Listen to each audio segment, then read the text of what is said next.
Today we're going to expose the phrases only stupid people say, the words that reveal weakness, cowardice, and a refusal to grow. While the Stoic strives for discipline, humility, and transformation, the stupid person clings to their ego, their excuses, and their own limited view of the world. This isn't about calling people names or looking down on them. It's about recognizing the traits and attitudes we want to avoid in ourselves. Because the moment we become blinded by our own egos, we become stagnant, weak, and vulnerable. The Stoic, meanwhile, is a warrior of the mind, someone who constantly questions their own beliefs, strengthens their character, and prepares for whatever life throws their way. So pay close attention, see if you're guilty of any of these, and if you are, make a change today. Because a Stoic doesn't wait for the world to align in their favor. A Stoic creates their own fate. Let's go. By the way, if you're ready to go deeper, check out my Patreon. That's where I share things I can't post publicly. Raw truths, exclusive lessons, and tools to help you build a life that silences every doubter. And if you just want to stay connected, join my free newsletter. I send one email a week to keep your mind sharp and focused. No spam, no fluff, just fuel for the ones moving in silence. Links are below, and remember, you don't need their approval. Just your discipline. Respect will follow. 1. I know everything already. This is the ultimate confession of weakness. A mind that's closed, a spirit that's stagnant, a person stranded in their own ego. When someone boldly declares, "I know everything already," what they're really saying is, "I'm afraid to learn. I'm afraid to grow. I'm afraid to be challenged." This kind of thinking guarantees that they will remain exactly where they are, while the world moves forward without them. Picture a cup filled to the brim. If you try to add more liquid, it simply overflows in much the same way. A person who believes their cup is already full cannot take in new knowledge, new perspectives, or new ideas. They're closed off, not just to information, but to the opportunity for transformation. This is a tragedy, because the moment we think we know it all is the moment we become stagnant. The moment we lose our curiosity is the moment we lose our ability to grow. Socrates, often called the wisest man in ancient Athens, made a powerful confession. "All I know is that I know nothing." This isn't a confession of weakness. It's a testament to his understanding of the vastness of knowledge. He recognized that the universe is immense and complex, much greater than the small corner of understanding we hold in our own minds. This humility kept him a lifelong learner, a passionate philosopher, and a man who challenged the perspectives of those who fell into intellectual arrogance. A Stoic sees knowledge as a tool, not a trophy. He strives to learn more each day, fully aware that there's a boundless pool of knowledge waiting just beyond his current understanding.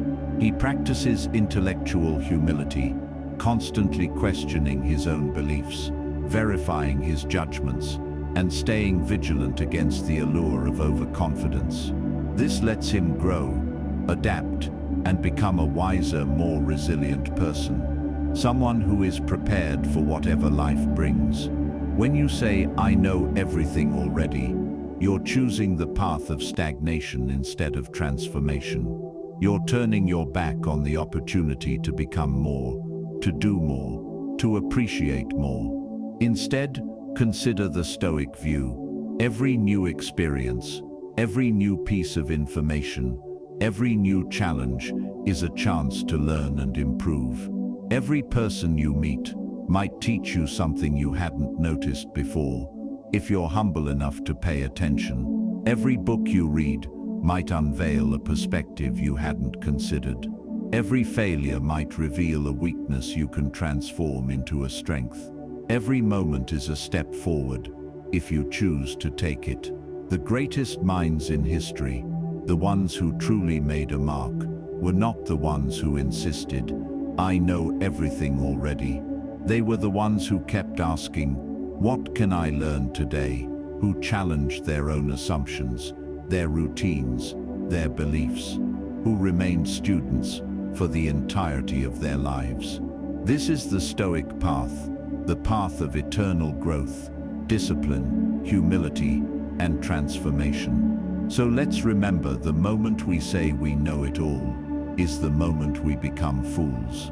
Instead, let's pursue knowledge with a relentless curiosity, a fire that cannot be quenched, a discipline to become the best version of ourselves. 2. It's not my fault, it's someone else's. This is the refuge of weakness, the corner where cowardice hides. When you say, "It's not my fault, it's someone else's," you're choosing to be powerless. You're denying yourself the greatest opportunity for growth, transformation, and control over your own fate. This kind of thinking guarantees you'll remain a victim, someone who's tossed about by external forces instead of sculpting their own future. The Stoic view is entirely different. A Stoic asks, "What can I control in this situation? Where can I take responsibility and make a change?" Instead of pointing a finger, a Stoic points inward. He assesses his own choices, his own judgments, his own actions, and he owns them.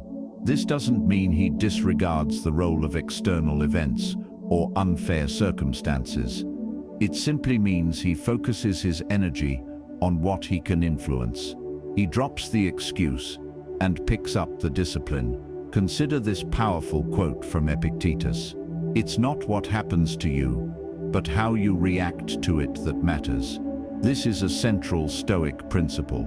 Your response belongs to you, even when everything else is outside your control. When you blame someone else, you become powerless. You wait for someone else to redeem you, or for some external condition to improve. But when you say, "I'm responsible for this, I'm responsible for what I do, for how I respond, for the choices I make, and for the progress I wish to see in my own life," you become the master of your own fate. This kind of radical responsibility is hard. It means you must be vulnerable and honest with yourself. It means you must admit your own mistakes, your own weaknesses, and then do the difficult, courageous work of strengthening them. Instead of choosing resentment or blame, you choose discipline and transformation. Instead of staying stranded in a victim story, you become the author of your own future. Every time you say, "It's not my fault, it's someone else's," you forfeit power. Every time you own your choices, you grow in maturity, in confidence, and in self-respect. This is the Stoic way. This is the way to become a person who stands firm, no matter what, and a person who can say, "Whatever happens, I am the master of my own response." 3. This kind of thing happens only to me. This is the ultimate expression of victimhood, a feeling that the universe is conspiring against you, a belief that you're singled out for suffering or unfair treatment. When you say, "This kind of thing happens only to me," you're choosing to view yourself as powerless, as a victim stranded by fate, instead of someone who can respond, adapt, and grow. This kind of thinking guarantees you'll remain weak, because you're framing your struggles as something that's unique to you, and therefore insurmountable. The Stoic view is completely different. A Stoic understands that suffering, tragedy, or unfairness is a universal human experience, something we all endure at one point or another. Marcus Aurelius wrote, "Reject your sense of injury, and the injury itself disappears." This means we suffer not because something happens to us, but because we tell ourselves a disempowering story about it. When you say, "This kind of thing happens only to me," you're ignoring the countless people who have gone through or are currently going through something much more difficult. Hardship is not a curse placed upon you. It's a trial, a challenge, a chance for you to grow in patience, discipline, and character. Every person bears their own struggles, financial problems, health crises, disappointments, failures, breakups, unfair treatment, but the strong learn to transform those struggles into stepping stones instead of stumbling blocks. Consider the stories of the greatest historical figures, the people we celebrate today for their perseverance. Did Thomas Edison say, "This kind of thing happens only to me," when his inventions kept failing, or when he fell upon financial hardships? Did Nelson Mandela say, "This kind of thing happens only to me," during his 27 years in prison? Did Viktor Frankl say it while he was suffering in a Nazi concentration camp? No. Instead, each chose a Stoic view, understanding that suffering is universal, but the way we respond to suffering is what sets us apart. Instead of framing your struggles as a solitary tragedy, view them as a shared human experience, a chance for you to grow alongside your fellow creatures. This kind of thinking lets you connect with others' struggles, appreciate their resilience, and foster compassion and understanding. Furthermore, when you break free from the victim mentality, you become a powerful agent of your own transformation. Instead of asking, "Why me?" you start asking, "What can I learn from this? How can I become more resilient, more patient, more courageous, more compassionate?" This shift in perspective lets you conquer your struggles instead of letting them conquer you. Every trial you face is a stepping stone toward your greatest version. Every unfair twist of fate is a chance to grow. Every moment you realize this kind of thing happens to everyone, not just you, you become less a victim and more a master of your own fate. This is the Stoic path, turning adversity into a powerful opportunity for transformation. 4. Money will solve all my problems. This is the greatest illusion, the lie that financial abundance guarantees peace, happiness, or freedom from suffering. When you say, "Money will solve all my problems," you're choosing to ignore the reality that many rich people are just as miserable, stressed, and unfulfilled as those without a cent. This kind of thinking guarantees you'll chase after something you can't keep, something that will bring, at best, a fleeting rush, but not a deep and permanent peace of mind. The Stoic view is different.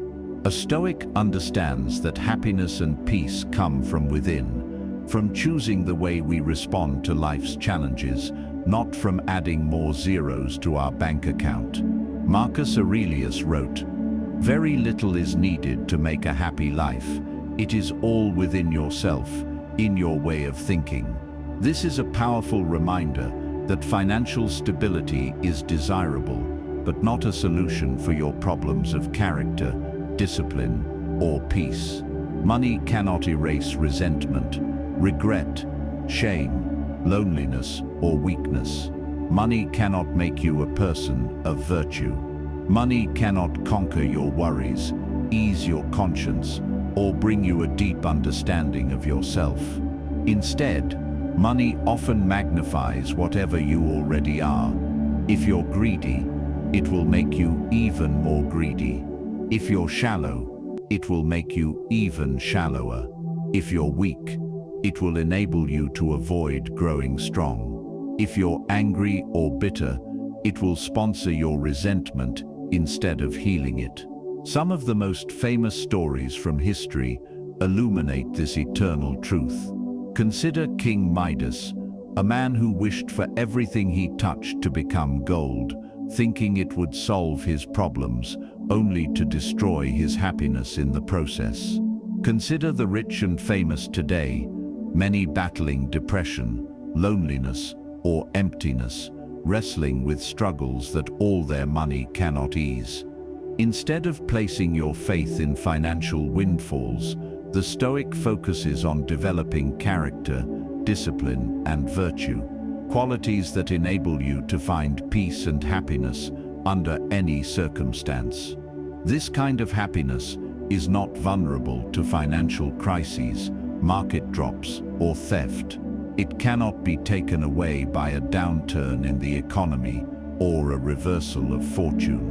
When you say, "Money will solve all my problems," you're ignoring a powerful opportunity for growth.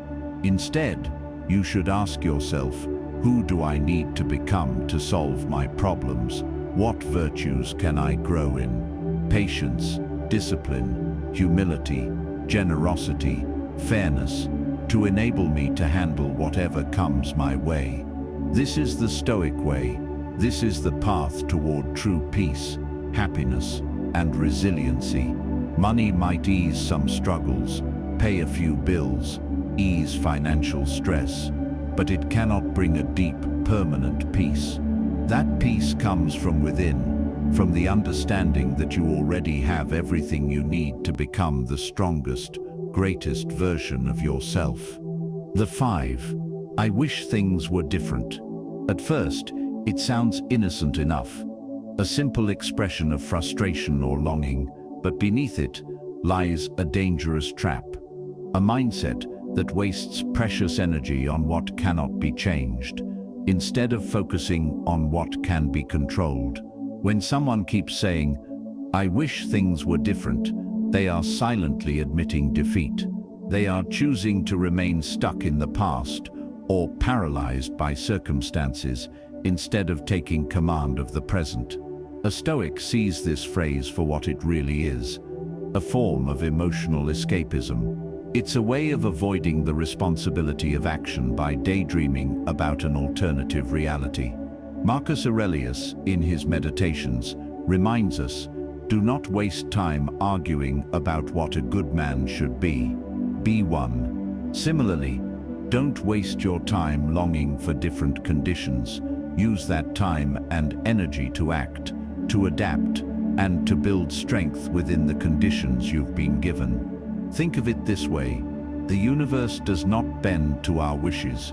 Nature follows its course, with or without our approval. The Stoic does not demand that the storm disappear. He prepares his ship to endure it. The Stoic does not cry out for the world to be fairer, easier, or gentler. He builds the strength to face it as it is. To wish things were different is to miss the lesson, the opportunity for growth that the current situation holds. Consider someone who says, "I wish I was born into a rich family. I wish I had better luck. I wish I hadn't made those mistakes." And then they stop there. They remain frozen, hoping the universe will somehow reverse course. But wishing is not a strategy. It changes nothing. What changes things is action, discipline, and courage. What changes things is facing reality head-on and saying, "This is what is now. How will I respond?" There's an old Stoic practice that trains us in this mindset, amor fati, the love of fate, not just accepting what happens, but loving it. Why? Because every event is fuel for our growth. Every challenge is a test of our virtue. Every difficulty is a chance to strengthen our courage, patience, and resilience. Instead of saying, "I wish things were different," the Stoic says, "I'm grateful for this opportunity to grow. This is my training ground. This is my battlefield. Let's see what I'm made of." So the next time you hear yourself say, "I wish things were different," stop. Ask yourself, what can I do now? What can I control? How can I turn this into a lesson, a victory, a chance to build my character? Because no amount of wishing will change the past or the present, but your attitude, your actions, your discipline, they can change everything about your future. That is the Stoic path. 6. Other people are the problem, not me. This might be the most convenient lie we tell ourselves, the ultimate way to avoid responsibility. When you say, other people are the problem, not me, you're choosing weakness over power, blame over transformation, resentment over peace. This kind of thinking guarantees that you remain stranded in your struggles, repeating the same patterns and wondering why your life isn't improving. The Stoic view directly rejects this form of avoidance. Marcus Aurelius wrote, "When you are offended by someone's fault, turn to yourself and see where you are most like them." This isn't a form of moral guilt. Instead, it's a powerful opportunity for reflection. Instead of pointing a finger, a Stoic first asks, what can I control in this situation? What can I do differently? How can I grow from this conflict or challenge? When you blame someone else, you lose your power, your happiness, peace, and progress become tied to their choices, to something you can't control. This leaves you stranded, powerless, a victim of your own resentment. But when you take responsibility for your own response, you become the master of your own fate. Your peace no longer depends on their behavior. It depends entirely on your character. Consider the greatest Stoic role models, Epictetus, Seneca, or Marcus Aurelius. Did they blame the people around them for their hardships, for their disappointments, for their struggles? No, instead they turned inward. They used their struggles as a mirror to see their own weaknesses, their own judgments, their own impulsiveness, and then addressed them. This is true power. This is true maturity. When you say, other people are the problem, not me, you miss a crucial opportunity for growth. Instead, ask yourself, where can I improve? How can I respond more gracefully? What can I learn from this person's difficult behavior? Sometimes, the greatest hurdle to peace isn't someone else. It's us. It's our own ego, our own unwillingness to be accountable, our own resistance to change. When you conquer that, you become unshakable. When you realize that you can control your own response, you become truly free. Free from resentment, free from dependency on external validation, free from the chaos of someone else's choices. The Stoic path is not for the faint of heart. It's for those willing to grow up, to take responsibility, to become the best version of themselves. Instead of adding to conflict by blame, you become a calm, powerful, and constructive presence, a leader, a role model, a person who brings peace instead of chaos. So the next time you think, other people are the problem, not me, remember this Stoic affirmation.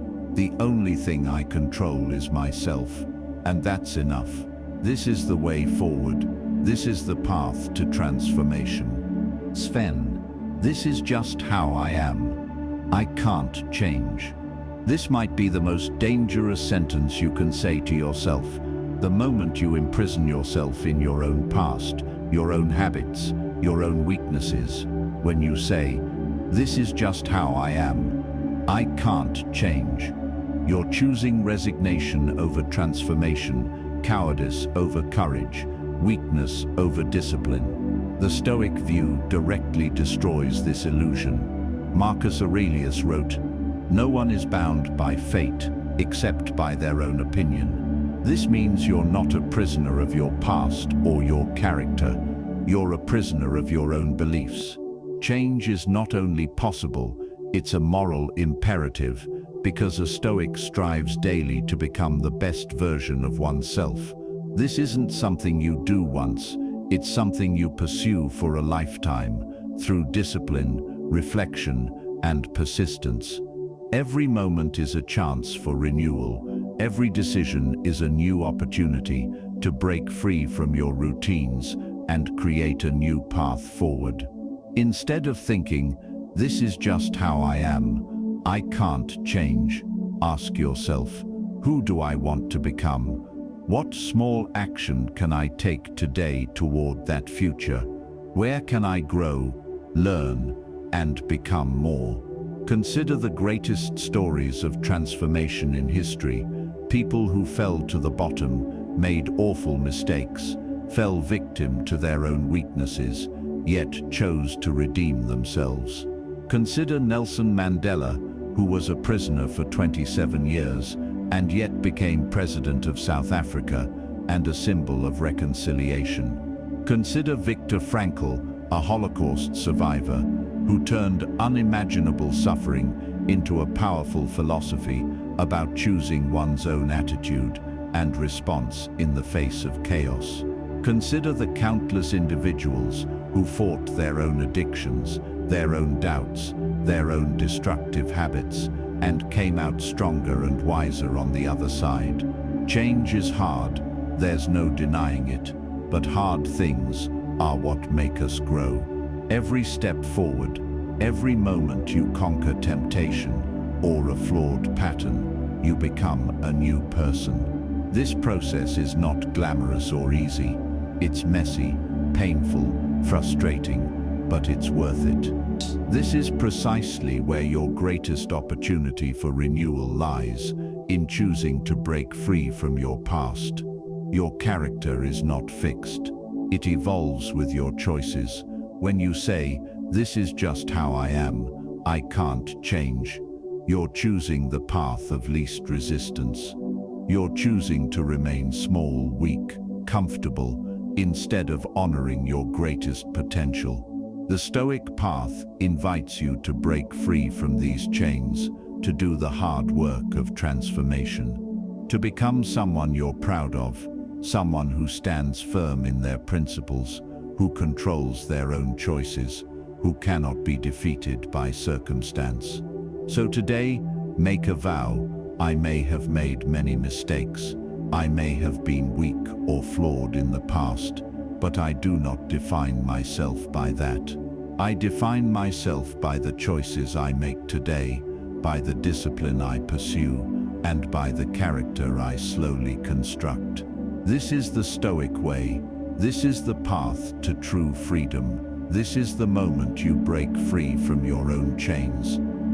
8. Don't tell me what I'm doing is a mess. This might be the greatest form of self-denial.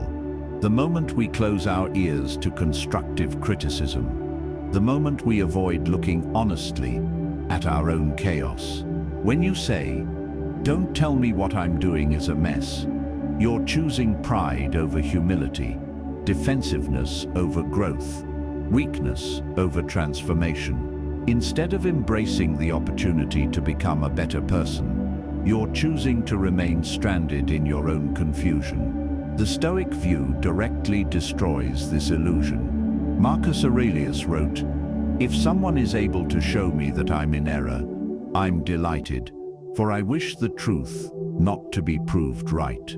This means a Stoic welcomes correction and constructive criticism, because each piece of hard truth brings you closer to your best self. Instead of shrinking away, we should appreciate when someone holds up a mirror and shows us our mess. Picture your life as a workshop, a place where you sculpt your character and your future. Sometimes you make a mess of your routines, your relationships, your choices.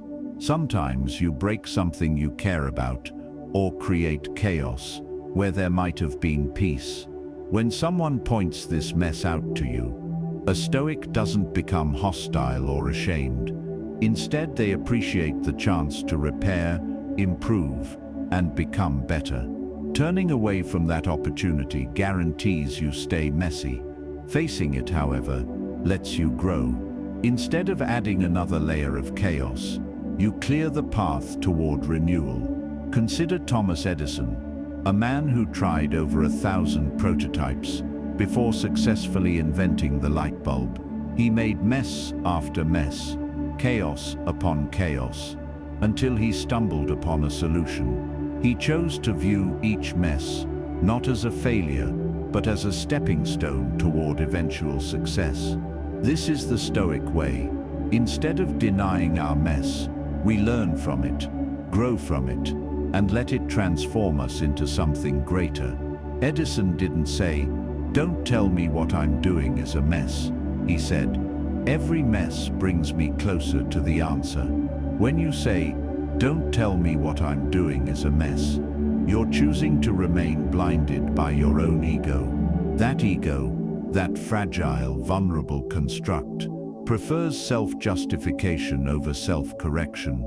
But a Stoic lets their ego break, lets their defenses down, in service of something greater, their eventual improvement. Picture a sculptor adding form to a block of raw stone. He chips away the excess, disregarding the flawed or messy parts, until a pure form emerges. That's the process you must go through if you wish to become something greater. Correction, guidance, and constructive criticism, from yourself or from those you trust, are the sculptor's tools. Instead of shrinking away, embrace the mess, analyze it, consider what's gone awry, resolve to do better, turn chaos into order, turn weakness into discipline, turn mess into peace. So today make a vow: I will not be blinded by my own ego. I will not avoid constructive criticism. I will face the mess I've made, clean it up, and grow from it. This is the Stoic way. This is the path toward true transformation, turning chaos into character, weakness into virtue, mess into peace. This is where your greatest potential lies. Every mess, every weakness, every moment you tried to hide from the truth, they're all stepping stones toward becoming the person you're meant to be. The Stoic path isn't about pretending you're perfect or without flaws. It's about having the courage to face them and grow anyway. When you let go of your ego, when you listen, reflect, and learn, you become anti-fragile, someone who cannot be defeated by chaos or criticism. So remember, the greatest transformation starts with honesty with yourself. Take responsibility. Seek out constructive criticism. Turn mess into discipline, weakness into peace, chaos into order. This is the way forward. This is the Stoic way. Stay strong, stay disciplined, and keep growing. Your best self is waiting just on the other side of your struggles.